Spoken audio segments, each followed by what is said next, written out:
Until 1654, there was a small, thriving Jewish community that was tolerated in what was then Dutch-occupied Brazil, in particular in Recife, Brazil, where Rabbi Asser Levy and his congregation of 22 other Jewish men, women, and children settled.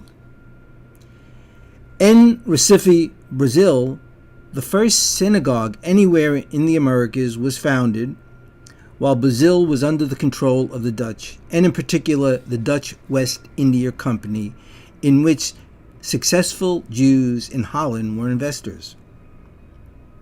All this changed in 1654 when Portugal took over control of Brazil, in particular Recife, Brazil. The Portuguese executed some Jews and forced all other Jews to flee and board ships to take them back to Europe. One of those ships was the St. Charles, and like many ships traveling between Europe and the Americas, this ship, carrying Asser Levy and 22 other Jews, stopped in the very small trading colony of New Amsterdam. That was the first day observant Jews ever set foot in North America. Rabbi Levy and his congregation made a decision to stay here as they stood at Bowling Green, right in front of the fort, Fort Amsterdam, the administrative center of the colony.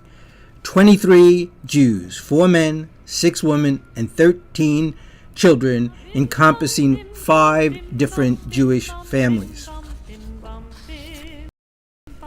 Something very important that happened here on February 2nd, 1653, the previous year, made that decision possible.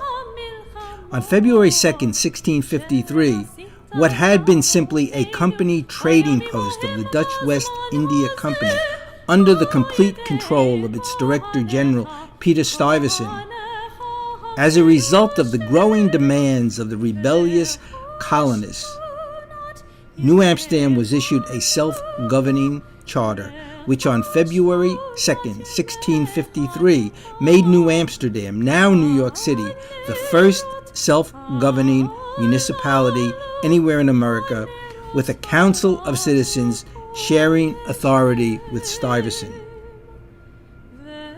That pivotal moment in the history of New York City and America paved the way for Jews to settle here because of a citizen government far more tolerant than Peter Stuyvesant.